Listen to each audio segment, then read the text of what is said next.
대한민국이 월드컵 16강에 진출했죠. 밤잠을 설치면서 포르투갈전을 보신 분들도 계실 듯한데 이제 16강을 좀 즐기셔야 하겠죠.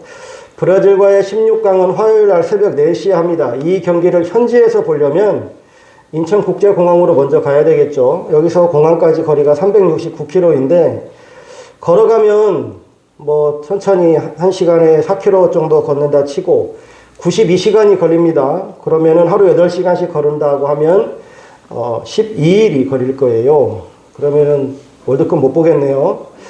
네, 자전거로 가면 뭐 1시간에 20km 정도 탄다고 하니까 19시간이 걸리는데 8시간씩 타면 3일이 걸린대요. 자동차로 가면 4시간 19분이 걸리고요. 비행기로 가면 1시간이면 갈 수 있는 거리입니다. 무엇을 이용하느냐에 따라서 우리가 그 거리를 빨리 갈 수도 있고 천천히 갈 수도 있습니다. 이것은 내가 가지고 있는 능력이 어떠하느냐에 따라서 어떤 것을 효율적으로 할 수 있기도 하고 어떤 것을 참 더디게 할 수도 있다 라고 하는 것이죠. 하나님의 영에 감동된다라고 하는 것이 또한 이런 맥락에서 생각해 볼 수 있는 부분인데 하나님의 영에 감동된다라고 하는 것은 또한 하나님의 능력을 입는다라고도 볼 수 있습니다. 비행기에 내 몸을 싣는 것과 같죠. 나는 능력이 조금밖에 없지만 비행기에 내 몸을 실으면 우리는 정말로 빠른 속도로 날아갈 수 있습니다.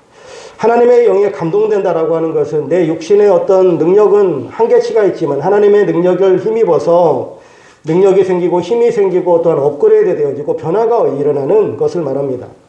내 주먹으로는 돌을 깰 수가 없어요. 그러나 내 손에 든 망치로는 얼마든지 돌을 깰 수 있단 말이죠.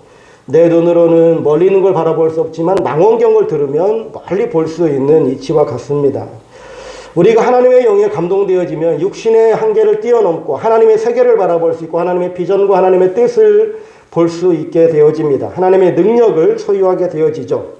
오늘 본문에 있는 말씀을 우리가 너무나 잘 알고 있는데 요셉이 애굽의 판례와 종살이를 하다가 감옥에 갇히게 되어지죠. 거기에서 떡 굽는 관원장과 술 맡은 관원장의 꿈을 해몽해 주죠. 그리고 나서 2년 후에 바로가 꿈을 꾸는데 아무도 해몽하지 못하지만 그러나 요셉이 그 꿈을 해몽해주고 대책까지 마련해줌으로 인해서 요셉이 총리가 되어지는 그 장면이 오늘 본문에 나와 있는 장면입니다. 이 말씀을 가지고 우리가 하나님의 영에 감동된 이 사람을 잠깐 상고해 보고자 합니다. 먼저 하나님께서는 우리의 모든 것을 알고 계신다라고 하는 부분입니다. 요셉이 누명을 쓰고 감옥에 갔죠. 그리고 술 맡은 관원장과 떡 굽는 관원장의 꿈을 해몽해 줘서 거기에서 이제 그 해몽대로 떡 굽는 관원장은 죽임을 당하고 술 맡은 관원장은 복직이 되어지죠. 요셉이 이제 이 술 맡은 관원장이 복직할 때 자기가 이제 부탁을 합니다. 나는 여기에 무고하게 잡혀와 있습니다. 그러니 복직되어지면 나를 좀 꺼내줄 수 있도록 힘을 좀 써주십시오. 라고 부탁을 했는데, 사람이 참, 그래요. 자기 일 아니면 참 관심 안 갖죠. 그래서 이 술 맡은 관원장도 그냥 잊어버려요. 그러다가 2년 후에 바로가 꿈을 꾸게 되어졌는데 그 꿈이 참 회개망측합니다. 꿈을 연달아 2번이나 꾸게 되어지는데 도저히 알 길이 없어요. 그래서 그 나라에 있는 모든 지혜자들, 박수들, 술객들을 불러다가 해몽케 하지만 알지 못해요. 그때 이제 술 맡은 관원장이 옛날 생각이 난 거죠. 2년 전에 자신의 꿈을 해몽해 주었던 요셉이 생각이 나서 요셉을 천거하게 되어졌고 그래서 요셉이 이제 바로에게 나와서 꿈을 해몽해 주는 그래서 그 꿈 해몽으로 말미암아서 요셉이 총리까지 되어지는 이러한 일들이 발생합니다. 요셉이 감옥살이하는 그 시간 동안에 요셉은 참 얼마나 억울했을까요? 그리고 얼마나 비참한 상황이었겠어요. 아무도 알아주지 아니하고 그리고 사람들이 다 무시하는 그 소감 생활을 한다는 게 보통 어려운 일이 아니었을 겁니다. 모든 사람들이 다 잊어버리는 그런 사람이었죠. 그러나 하나님께서는 그를 기억하시고 그리고 하나님께서는 그를 다시금 불러내셨던 모습들을 우리는 본문을 통해서 보게 되어집니다.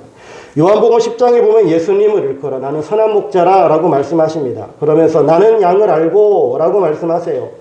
여기서 알고 라고 하는 것이 현재형인데 과거에 알거나 미래에 알겠다라고 하는 것이 아니라 지금 내가 너의 형편을 알고 너의 처지를 알고 너의 사정을 안다 라고 하는 그런 의미입니다. 우리 주님께서는 우리를 다 알고 계시고 우리에게 가장 좋은 방법을 하나님께서는 예비하시고 그 길로 인도하신다라고 하는 것을 우리가 믿음으로 확신하며 나아갈 수 있기를 주의 이름으로 부탁을 드립니다.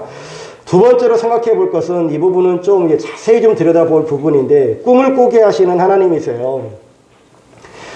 요셉이 17세에 꿈을 꾸게 되어졌죠. 그리고 감옥에 갔더니 술 맡은 관원장, 떡 굽는 관원장도 꿈을 꾸지요. 바로 왕도 꿈을 꾸게 되어집니다. 이 모든 꿈들을 꾸게 하신 이가 누구시냐? 바로 하나님이셨다라고 하는 것이죠. 우리에게 꿈을 꾸게 하시는 분은 바로 하나님이십니다. 사도행전 2장에 자녀는 예언할 것이요 청년들은 환상을 보고 아비들은 꿈을 꾸리라. 이 꿈을 바로 하나님께서 주신다라고 하는 것입니다. 그런데 꿈을 보세요. 요셉에게도 꿈을 주셨고 술 맡은 관원장에게도 꿈을 주셨고 바로에게도 꿈을 주셨는데 실제로 술 맡은 관원장이 꾼 꿈은요, 요셉의 꿈을 성취하기 위해서 바로 요셉이 왕궁으로 들어갈 수 있는 통로가 되어지는 꿈이었어요.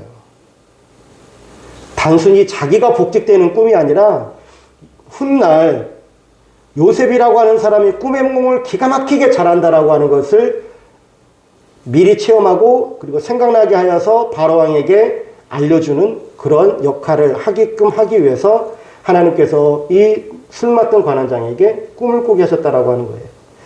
바로도 꿈을 꿉니다. 그런데 바로의 꿈 역시 요셉이 총리가 되게끔 하시기 위해서 하나님께서 바로에게 꿈을 꾸게 하신 거예요. 여러분, 하나님의 신에 감동된, 하나님의 영에 감동된 요셉의 꿈을 위해서, 이 요셉이라고 하는 사람의 꿈을 위해서 하나님께서는 술 맡은 관원장도 꿈을 꾸게 하셨고 바로도 꿈을 꾸게 하셨다라고 하는 사실입니다. 즉 요셉의 꿈을 이루기 위해서 하나님께서는 술 맡은 관원장 바로에게 꿈꾸게 하셨다라고 하는 겁니다. 요셉의 꿈을 위해서. 그런데 성경을 자세히 들여다보니 단순히 요셉의 꿈을 이루시기 위해서 하나님께서는 술 맡은 관원장 바로에게 꿈꾸게 하셨던 것이 아니라 요셉의 이 꿈을 이루시기 위한 하나님의 계획은 단순히 요셉 한 사람에게 있지 않았어요. 그 꿈은 아브라함으로 거슬러 올라갑니다. 하나님께서 아브라함에게 언약하셨던 것, 내 자손이 애굽 땅에 들어가서 400년 동안 살 것이고 큰 민족을 이루어서 다시금 가나안 땅에 돌아올 것이다라고 하는 그 언약을 하나님께서 이행하시기 위해서 요셉에게도 꿈을 꾸게 하셨고 술 맡은 관원장에게도 꿈을 꾸게 하셨고 바로 왕에게도 꿈을 꾸게 하셨던 이 모든 역사들을 하나님께서 친히 이루고 계시더라라고 하는 겁니다. 기억하십시오. 요셉의 꿈을 꾸게 하셨던 것은 요셉 개인 한 사람을 위한 것이 아닌 하나님의 언약, 하나님의 뜻, 하나님의 비전, 하나님의 약속을 이루기 위해서 하나님께서 이 모든 역사들을 이루어가고 계셨다라고 하는 것입니다. 하나님께서 우리에게 성령으로 충만케 하십니다. 그리고 하나님께서 우리들에게 비전을 주시고 우리들에게 하나님의 소원을 품게 하십니다. 왜요? 이 소원과 비전을 하나님께서 이루어 가시기 위해서요. 그러면서 나를 하나님께서 사용하실 것이지만 주변에 있는 수많은 사람들을 또한 동원하셔서 우리의 이 비전과 하나님의 뜻을 이루어가게 하실 줄로 믿습니다. 여러분, 역사의 중심은 누구로부터 흘러가는가? 바로 하나님 중심으로 흘러가지요. 근데 하나님께서 사용하시는 그 사람을 중심으로 역사는 흘러가게끔 되어져 있어요. 보세요. 성경을 보니까 성경이 요셉 중심으로 흘러가요. 요셉이 팔려가게 되어지는 그런 과정이 있었죠. 그리고 요셉이 보디발 장군 집에 팔려가서 거기에서 종살이를 하는데 하나님께서 요셉을 들어 쓰시니까 하나님께서 이 요셉을 통해서 보디발 장군의 집에 형통함을 주세요. 모함을 당해서 그가 감옥에 갇히는데 그 감옥에 있으면서도 그는 거기서 하나님께서 함께 하시니까 감옥에 있는 간수장들이 그에게 모든 일들을 맡겨서 이 요셉을 통해서 일해가게끔 하세요. 바로가 꿈을 꾸는데 아무것도 알지 못하고 아무것도 할 수 없는 그런 지경에 하나님께서 요셉을 들어서 그에게 해몽케 하시고 대책을 내려놓게 하시고 그리고 그 요셉의 그 대책으로 말미암아서 이 애굽에 있는 온 땅에 있는 사람들 그리고 결국은 야곱의 족속들이 결국은 살아나는 놀라운 역사를 이루었던 것을 우리는 보게 되어집니다. 여러분, 또 다른 사건을 한번 보세요. 마리아라고 하는 한 여인이 있습니다. 지금 대림절이니까 예수 그리스도의 탄생을 우리가 생각해 보면서 마리아라고 하는 이 여인이 임신을 하게 되었어요. 어떻게 됐나요? 처녀가 임신하게 되었어요. 천사가 나타나가지고 임신할 것이다 라고 하는데 아멘 해버리는 거예요. 말씀대로 되게 이루어지이다. 여러분, 처녀가 임신하면 죽어요. 근데 이 여인은 아멘 해버린다니까요. 성령으로 참 충만한 그런 여인이었던 것 같아요.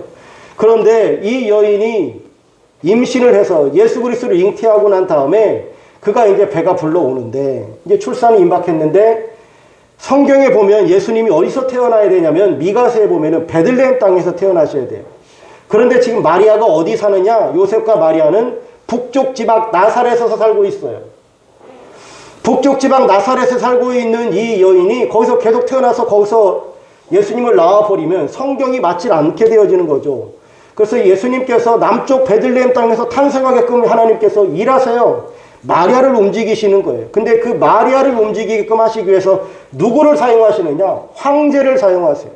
황제 아우구스토의 명을 따라서 황제가 명을 내립니다. 온 로마 통치국안에 있는 사람들은 다 자기 고향에 가서 호적하라 라고 하는 거예요. 그래서 결국 이 요셉과 마리아는 이 유대 땅 베들레헴까지 오게 되어진 거죠. 그래서 거기에서 예수님을 탄생하게끔 되신 거예요. 이 마리아 한 사람을 움직이게끔 하시기 위해서, 그래서 성경을 이루시기 위해서, 하나님의 뜻을 이루기 위해서 로마 제국 안에 있는 모든 사람들이 다 움직인 거예요. 누구를 움직이게끔 하시기 위해서요? 마리아를 움직이게끔 하시기 위해서요. 이렇게 하나님께서는 하나님의 손에 붙들린 사람, 하나님의 영에 충만한 그 한 사람을 위해서 온 세계 사람들을 다 움직이시는 이런 모습들을 우리는 성경을 통해서 보게 되어집니다. 역사의 축이라는 것은 바로 하나님의 신에, 하나님의 영에 감동된 그 사람을 중심으로 말씀이 이루어져 가더라라고 하는 사실입니다. 그러면 우리는 정말로 하나님의 영에 충만해야 되겠잖아요. 그래야 이 모든 세상의 역사들이 우리를 중심으로 흘러갈 것 아니겠습니까? 그러면 우리가 하나님의 영에 충만해야 될 터인데 우리가 가지고 있는 오해 가운데 하나가 뭐냐면 하나님의 영에 충만한 사람은 목사님들이 하나님의 영에 충만한 거고 기도 많이 하는 사람들이 하나님의 영에 충만한 것이죠. 복음 전하는 사람들이 하나님의 영에 충만한 것이죠 라고 생각할 수 있으나 절대 그렇지 않다라고 하는 겁니다. 여러분 오늘 본문에 보면은 이 요셉이라고 하는 사람이 하나님과 함께하고 하나님의 영에 충만한 사람이고 그래서 형통한 사람이 되어졌는데 이 요셉이라고 하는 사람이 어디에서 그가 설교를 했으며 어디에서 그가 복음을 전했습니까? 한 번도 복음 전해본 적 없고 한 번도 설교해 본 적 없어요. 다만 그는 종살이 할 때 종살이 열심히 했고 감옥살이 할 때 감옥살이 잘했고 그가 있는 그 장소 그 자리에서 최선을 다하고 정직하게 하나님의 뜻 안에 살아갔었던 그 모습들을 우리는 성경을 통해서 보게 되어지잖아요. 그래서 우리가 생각해 볼 수 있는 것은 바로 우리가 직장 생활하고 가정 생활하고 또한 자녀 교육하고 물질 관리를 하는 이 모든 삶의 전 영역 가운데서 우리에게 하나님께서 주시는 맡은 바 역량을 다해서 충성하고 최선을 다하는 이러한 삶을 살아가는 것. 이것이 바로 우리들에게 있어서 가장 필요한 것. 즉 하나님의 영으로 충만한 성령으로 충만한 삶이다라고 하는 사실입니다. 또 한 가지 생각해 볼 수 있는 것은 우리가 초대교회 7집사를 선택할 때 한번 보세요. 하루에 3,000명씩 회개하고 돌아오고 5,000명씩 회개하고 돌아와요. 그런데 그 수많은 사람들이 돌아오는데 이 사도들이 그들을 이제 구제하기 위해서 과부들에게 뭐 양식을 나눠주고 하는 이런 모든 일들을 함에 있어서 사도들이 한다고 했지만 소외된 사람들이 있었어요. 그래서 그 교회 내에 상처받는 사람들이 생기게 되었단 말이죠. 그래서 7집사를 피택하게 되어지는데 그 피택하는 과정들을 보면 여러분 하루에 3,000명씩 5,000명씩 되어지는 수많은 사람들이 들어오고 그 어마어마하게 큰 교회에 이런 복지를 실현하기 위해서 어떤 사람들을 피택해야 되겠습니까? 사회복지를 전공한 사람을 피택해야 될 거 아니겠어요. 그리고 그 수많은 사람들이 있으니까 경영학을 전공한 사람을 피택하면은 얼마나 일이 수월하게 잘 되겠어요. 그리고 돈 들어가는 일이니까 회무를 잘 알고 있는 사람, 그런 사람들을 그 자리에 앉히면 얼마나 좋겠어요. 또 쌀도 날라야 되니까 막 헬스 트레이너 같은 사람, 힘 좋은 사람, 체육학과 출신들을 집사로 뽑으면 얼마나 일을 잘하겠어요. 근데 성경에 보니까 그런 사람들 한 명도 안 뽑았어요. 성경에 보니 성령과 지혜가 충만하여 칭찬받는 사람 7을 택하라 라고 말합니다. 제 1순위가 무엇이냐면 바로 성령 충만한 신령한 자였다라고 하는 사실이에요. 왜 사회복지학과 출신들, 회계학과 출신들, 경영학과, 체육학과 이런 사람들 안 뽑고 성령과 지혜가 충만한 사람들을 뽑았을까요? 아무리 기능적으로 뛰어나다 할지라도 이 하나님의 일은 하나님의 방법으로 성령으로 하지 않으면 늘 다툼이 나고 잡음이 일어날 수밖에 없어요. 교회 안에 물론 기능이 뛰어난 사람들도 필요합니다만 무엇보다도 우리들에게 요구되어지는 것은 바로 성령으로 일할 사람이에요. 하나님 중심으로 일할 사람이 필요하다라고 하는 것이죠. 설령 기능적으로 뛰어나지 못하다 할지라도 성령으로 우리가 충만하게 되어질 때에 하나님의 일을 해나갈 수 있어요. 하지만 기능적으로만 뛰어나면 일은 잘하죠. 그런데 하나님과 상관없는 그런 일들을 해나가는 그런 경우들이 다반사로 벌어집니다. 오늘날 교회들을 보게 되어지면 참 안타까운 부분이 그런 부분 아니겠어요? 어떤 일들을 할 때 정말 성령으로 충만한 사람, 그런 사람들을 뽑기보다 교회에 인적 자원이 많으니까 기능적으로만 뛰어난 사람들을 뽑으려고 하는 경향들이 있어요. 그래서 교회에 일은 되는데 다툼이 일어나는 거예요. 일은 참 잘하는데 그래서 싸움이 일어나는 거예요. 그래서 정말로 교회가 지향해야 될 것은 우리가 기능적인 부분에 앞서서 정말로 성령으로 충만한 사람들이 교회의 일들에 앞장서고 또한 그런 사람들 중심으로 일을 해 나가야 되겠다라고 하는 겁니다. 그렇다고 해서 우리가 기능을 무시하자는 것이 절대로 아니에요. 기능적인 면도 분명히 필요합니다. 그런데 우리가 우선순위를 둬야 될 것은 바로 성령으로 충만한 이러한 사람이다 라고 하는 겁니다. 근데 하나님께서 우리들에게 이렇게 성령으로 충만한 삶을 살게끔 하시고 그리고 우리가 이러한 일들을 해 나가게 되어질 때 왜 우리들에게 이런 요셉과 같이 성공이라고 하는 이러한 일들을 또한 이러한 열매들을 허락하실까? 이 부분이 참 우리들에게 있어서는 함정으로 다가올 수 있는데요. 하나님께서 우리들에게 성공이라고 하는 것을 주시면 그 성공에 취해버릴 때가 많거든요. 우리가 이제 개척한 지 이제 1월 15일이면 이제 다음 주가 되어지면 이제 1주년이 되는 때잖아요. 다음 주가 아니죠. 한 달. 네, 내년 1월 15일이 되면 이제 1주년이 되어지는데, 참 우리 교회 비약적으로 부흥했습니다. 네. 이 자리가 우리 처음 예배 드릴 때 텅텅 비었었는데, 내가 딱 한 가정 놓고 예배 드렸잖아요. 그런데, 벌써 이렇게 많이 찼어요. 네. 하여튼, 우리 교회가 이제 정말로 하나님께서 축복하셔서 더 부흥하고 크게 만약에 성장한다면 그때 제 마음이 어떨까요? 목에 이제 기부스를 좀 하고 다니고 이제 그래야 할까요? 하나님께서 우리들에게 성공이라고 하는 열매들을 만약에 주신다고 하면 그 성공이라고 하는 것은 내 능력이나 아니면은 내가 열심히 해서 그것을 따먹는 것이 절대로 아니거든요. 하나님께서 허락하시는 거거든요. 하나님께서 왜 성공이라고 하는 열매를 우리에게 주시는가? 우리가 분명하게 생각해 봐야 될 것은 요셉을 통해서 그것을 발견하게 되어지는데 요셉이 총리가 되자마자 놀라운 파티를 수많은 사람들과 함께 즐기는 것이 아니라 45절에 보면 요셉이 나가 애굽 온 땅을 순찰했다라고 말씀하고 있습니다. 성공이라고 하는 영광을 주자 그 영광의 자리에 앉아있는 것이 아니라 내가 섬길 영역이 어디인가 라고 하는 것을 찾기 시작했다라고 하는 거예요. 그리고 그것을 위해서 섬겼다라고 하는 겁니다. 하나님께서 우리들에게 주시는 성공이라고 하는 열매가 있다라고 한다면 그것은 그 성공이라고 하는 열매를 통해서 내가 섬길 도구가 되어지고 섬길 수단이 되어야 되지 그것을 가지고 내가 자랑하거나 그것을 누리고 안주하려고 해서는 절대로 안 된다라고 하는 사실입니다. 하나님께서 우리들에게 성령으로 충만케 하시고 우리를 중심으로 세계를 움직이게 하시고 그리고 우리가 정말로 성령으로 충만하여서 하나님께서 우리를 통해서 일해 가실 때에 우리는 거기서 안주하지 말고 정말로 내가 섬겨야 될 곳이 어디인가를 우리가 깊이 찾아봐야 된다라고 하는 겁니다. 이렇게 우리가 이제 섬길 대상들을 찾고 이제 나아갔습니다. 이렇게 꿈을 꾸고 성공이라고 하는 열매들을 먹고 이렇게 나아가게 되어질 때 우리가 이 본문을 통해서 좀 깊게 생각해 봐야 될 것은 우리가 성공이라고 하는 것, 그리고 꿈이라고 하는 것을 이루어 가려고 할 때 우리는 너무 내 것에 집착하는 경향들이 있어요. 내 꿈, 내 비전에만 너무 집착하는 경향들이 있어요. 여러분 한번 잘 성경을 보세요. 요셉의 꿈은 어떻게 이루어지는가? 요셉이 꿈을 꿨죠. 해달 별들이 자기에게 절을 하고 곡식단들이 자기에게 절을 해요. 그러면 요셉이 그런 이제 절 받는 위치에 간다는 것 아닙니까? 형제들과 부모님까지도 자기에게 절하는 그런 위치까지 간다는 것 아니겠어요? 애굽의 총리가 되어졌습니다. 그런데 요셉이 애굽의 총리가 되어졌는데 그 총리를 자기가 부단히 열심히 노력해서 이루었나요?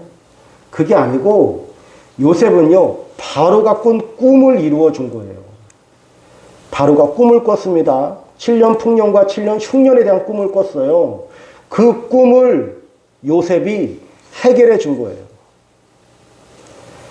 그러면 요셉의 꿈, 요셉이 그렇게 높은 위치까지 올라가가지고 부모 형제로부터 절받는 그런 위치까지 올라간 이 요셉의 꿈은 누가 이루어졌나요? 술 맡은 관원장과 바로가 이루어졌어요. 요셉이 그 자리를 간 게 아니에요.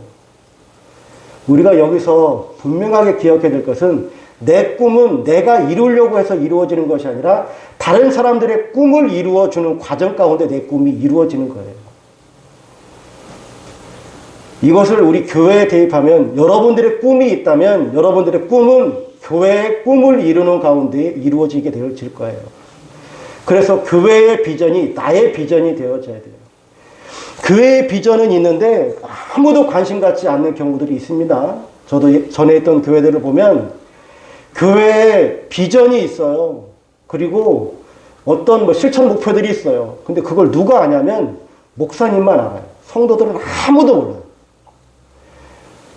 그거를 성도들에게 잘 가르쳐 주지도 않고, 물론 본인은 말을 한다고 하는데 그게 성도들에게 와닿질 않는 거예요. 그리고 어떤 뭐 문구로 표시되어 있는 것도 아니고. 근데 성도들이 그 목사님의 비전 혹은 우리 교회의 비전 거기에 대해 별 관심이 없어요. 그냥 교회를 왔다 갔다 하지 교회의 비전이 뭔지 몰라요. 여러분, 우리 만나교회에 그 하나 지표가 되어지는, 그리고 우리가 이상으로 그리고 있는 하나의 교회가 있습니다. 우리 이제 개척 초기부터 우리가 말씀을 나눴던 부분인데, 우리는 안디옥 교회를 지향하며 나아갑니다. 선교 지향적인 교회이죠. 그래서 우리 교회에는 선교 지향적인 교회를 이루어갈 텐데, 먼저는 해외 선교와 국내 선교로 좀 나누어서 생각한다면, 우리는 해외 선교로는 제1원칙은 우리 교회는 북한 선교를 위해서 힘써서 나아갈 겁니다. 우리나라가 통일이 언제 될지는 모르겠어요. 그런데 통일되는 그 날까지 우리가 잘 준비를 해야 되겠죠. 북한 땅이 열리는 그날에 어쨌든 우리는 북한 땅을 향해서 가게 되어질 터인데, 우리는 북한에 있는 강원도 원산이라고 한 지역을 놓고서 기도를 할 겁니다. 그리고 우리가 앞으로 계속해서 선교 헌금도 잘 비축을 해놓고, 그래서 훗날 우리가 북한 원산에 교회를 세울 수 있는 그런 날이 올 수 있도록 우리가 힘써서 지금부터 준비해 나아가야 될 거예요. 국내 선교로는 우리 교회는 3개의 분립교회를 세우려고 합니다.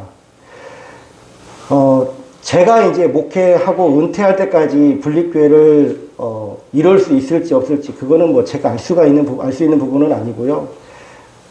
앞으로 이제 목회를 해 나가면서 우리 교회가 어느 정도 좀 사이즈가 되면, 제 생각에는 우리 교회에서 한 50명만, 출석 성도가 50명만 채워지는 그 시기가 오면, 저는 한 가정, 두 가정 정도는 계속해서 다른 미자립 교회로 파송하고 싶어요.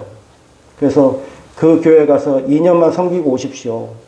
저 교회 가서 2년만 섬기고 오십시오. 해서 매년 두 가정 정도씩 이렇게 계속해서 파송했으면 좋겠어요. 그래서 그 교회 가서 잘 섬기고, 뭐 다시 오시든지, 뭐 그 교회가 좋으면 그 교회에 머물러 계시든지, 그럼 알아서 하시는 부분인 거고, 분립될 때까지 어느 세월에 기다려요. 어느 세월에 그 분립할 수 있는 사이즈까지 키워가겠어요.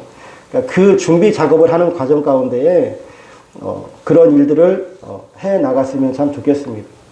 우리 모든 성도님들이 우리 교회 주보에도 보시면 153 비전이 있잖아요.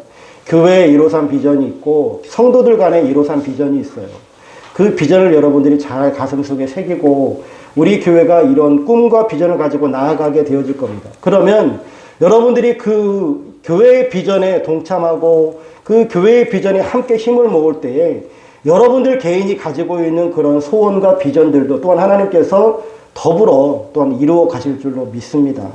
이것이 바로 성경 속에 나타나 있는 이 요셉의 이 모든 사건 속에 담겨져 있는 또한 나타나고 있는 하나님의 일하심이다라고 하는 사실이에요.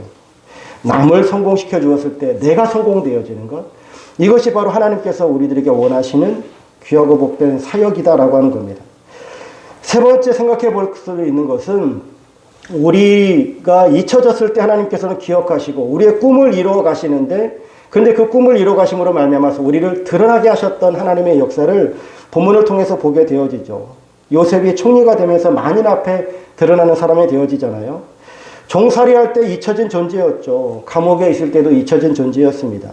그런데 그가 아무도 몰랐던 그 순간, 아무도 알아주지 않는 그 순간에 요셉은 늘 하나님과 동행하는 삶을 살았어요. 하나님과 함께하는 삶을 살았던 모습들을 보게 되어집니다.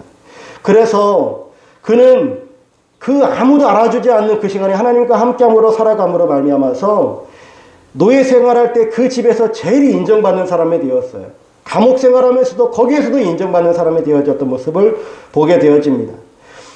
무명으로 살아갈 때 아무도 알아주지 아니할 때 누가 날 알아주나라고 할 때 그때 하나님께서는 그를 훈련시키시고 그가 그 자리에 하나님과 늘 함께하고 정직하고 성실하게 충성하는 그런 삶을 살아감으로 말미암아서 하나님께서 그곳에서 인정받게 하셨고요. 그리고 많은 사람들에게 드러나는 결국은 총리까지 되게끔 하시더라라고 하는 사실입니다. 그래서 우리가 꼭 기억해야 될 것은 우리가 지금 전 세계적으로 기후온난화 때문에 난리도 아니죠. 이제 빙산 막 녹아내리고 있고 그런데 우리가 정말로 빙산처럼 살았으면 참 좋겠어요. 빙산을 보시면 대부분 삼각형일 수도 있고 마름모고형일 수도 있는데 수면 위로 올라와 있는 부분은 한 10분의 1밖에 되질 않아요. 나머지는 다 가라앉아 있죠. 이렇게 우리에게 가라앉아 있는 그 부분이 정말로 튼튼하고 그리고 가히 범접할 수 없는 그런 큰 힘을 가지고 있어야 되겠다라고 하는 겁니다. 나무로 비유하자면 뿌리 깊은 나무가 되어져야 되겠다라고 하는 것이죠. 근데 요즘 세태를 보면 많은 사람들이 어떠합니까? 보이지 않는 그 부분은 조금이고요. 보이는 부분에만 막 치장을 해가지고 역삼각형의 모양을 하고 있는 사람들이 너무나 많아요. 보여지는 모습은 정말로 화려하고 정말로 훌륭해 보이는데 그 내면을 보면 정말 빈 껍데기밖에 없는 그런 사람들도 많아요. 근데 우리가 어떤 사람이 되어야겠습니까? 바로 보이지 않는 그런 영적인 부분에 정말로 알곡이 가득가득 채워져 있는 그런 하나님께 인정받는 우리 모든 성도님들 다 되실 수 있기를 주의 이름으로 축원합니다. 영적으로 신령한 삶을 살아가고 그래서 하나님 앞에 늘 무릎 꿇고 기도하고 말씀 묵상하고 은밀한 골방을 찾아서 나아가게 되어질 때에 하나님께서는 우리를 반드시 사용하실 줄로 믿습니다.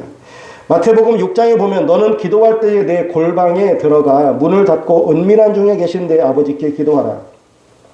은밀한 중에 보시는 내 아버지께서 갚으시리라 라고 말씀합니다. 여기서 갚으시리라, 은밀한 중에 보시는데 아버지께서 갚으시리라. 이 갚으시리라라고 하는 이 단어가 영어 성경에서는 오픈리예요. 만인에게 드러나게 한다라고 하는 거예요. 우리는 은밀한 중에 골방에 들어가 하나님 앞에 기도하는데 하나님께서는 우리들에게 드러나게 해주시겠다라고 말씀해 주고 있는 것이죠.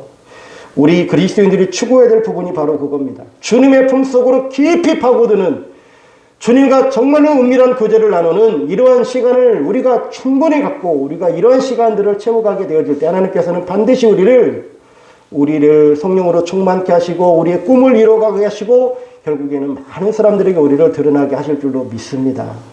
요셉처럼 다니엘처럼 다윗처럼 이렇게 하나님께서 크게 쓰시는 우리 모든 성도인들 다 되실 수 있기를 주의 이름으로 축원합니다.